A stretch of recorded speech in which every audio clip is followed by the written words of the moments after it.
श्रोते हो नमस्ते. आपल्या सर्वांना शुभ दिवस.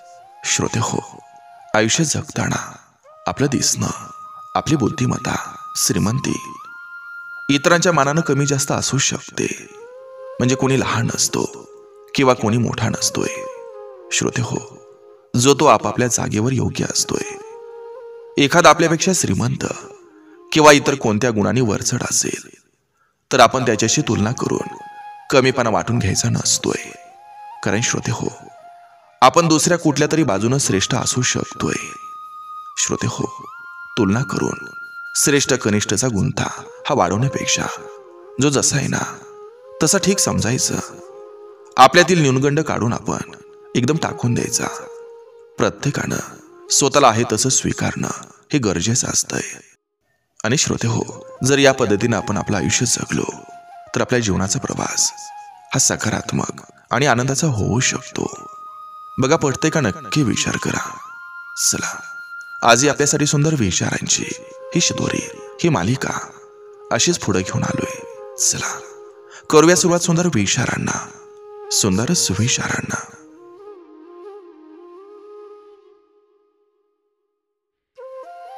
हजार माणसं भेटण्यापेक्षा माणुसकी जिवंत असलेला एक व्यक्ती भेटणं हे खूप महत्वाचं असतं. खचलेल्या पुरुषाच्या तुटलेल्या आत्मविश्वासाला हिंमत देण्याचं काम त्याच्यावर प्रेम असणारी स्त्री करते.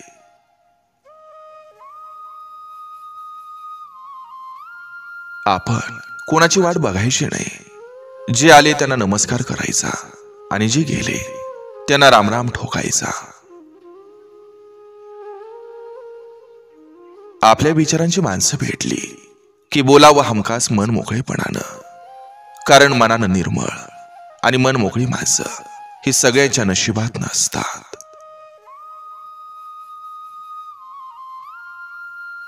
जे साचतं तेच नाचतं. म्हणून मन सुद्धा वेळेवर मोकळं करा.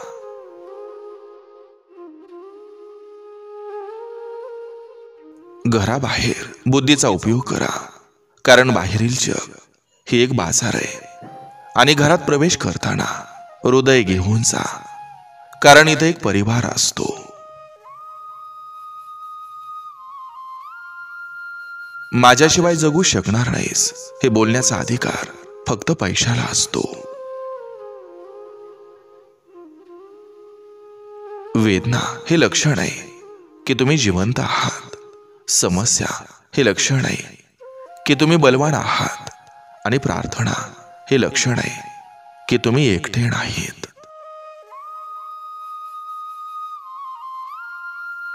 चांगल्या माणसामध्ये एक वाईट सवय असते. ती म्हणजे सर्वांना चांगलं समजतात आणि कायम अडचणीत येतात. मनुष्य हा कर्मानं महान ठरतो, जन्मानं नाही.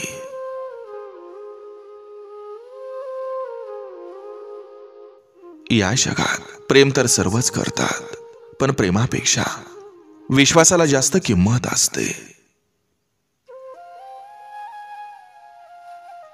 प्रत्येक जण ज्याच्या त्याच्या जागी सुखी असतो.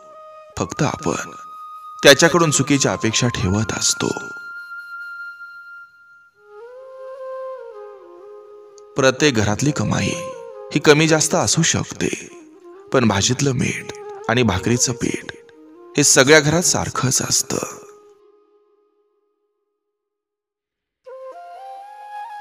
माणसाच्या जगण्याला कारण असावं, पण प्रत्येक वेळी कारण देत जगणं नसावं.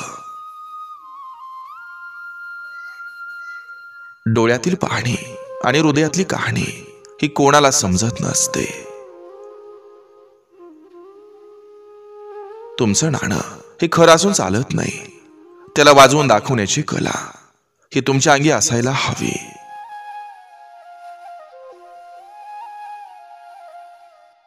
शब्द देणारे आयुष्यभर सोबत असतीलच असं काही नसतं. कधी कधी शब्द खूप साथ देतात, माणसं नाही. आयुष्यात आलेली अवघड वळणं ही आपल्यालाच पार करावी लागतात. म्हणूनच परमेश्वराचा हात घट्ट धरा.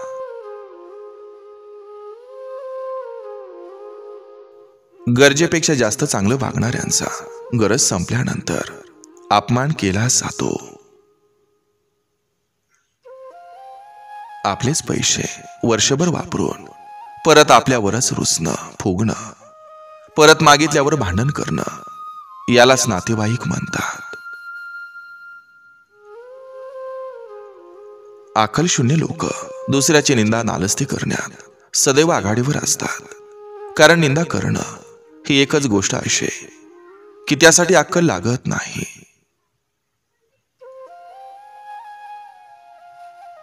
शिकवण देणारा मोठाच असला पाहिजे असं काही बंधन नाही. पण शिकणाऱ्यानं मात्र काहीही शिकताना लहान होणं गरजेचं असतं.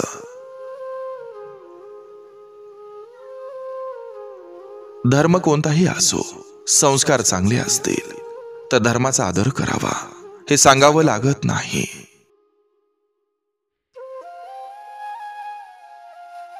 रागीट माणसाला कधीही बाजूला करू नका. कारण तो जेवढं प्रेम करतो ना, दुसरं कोणीच करू शकत नसतं.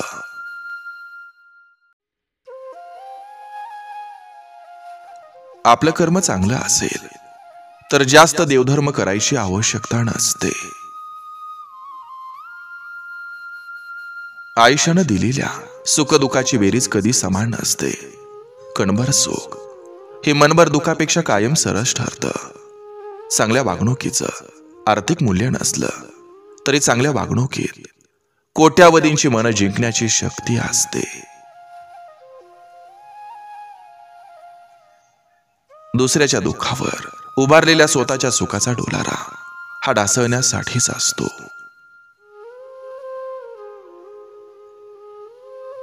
स्वार्थ, गैरसमज, मोह या गोष्टी सांगून येत नाहीत आणि जाताना सांगण्यासारखं काहीच ठेवत नाहीत.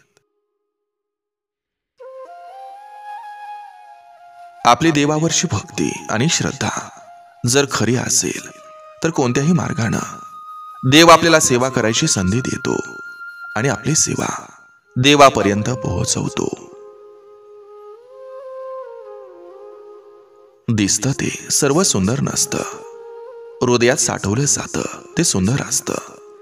ऐकलं ते सर्व सत्य नसतं. कसोटीत उतरतं ते सत्य असतं. बोललं ते सर्व अर्थपूर्ण नसतं. ऐकून घेतलं ते सार्थ असतं.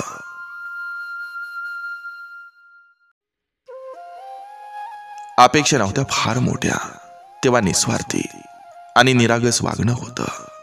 दोन करंगळ्या जुळवून राग जाईल असं आपलं बालपणाचं जगणं होतं. बदलती माणसं, बदलती नाती आणि बदलतं हवामान हे दिसत नसलं तरी जाणवत असतं.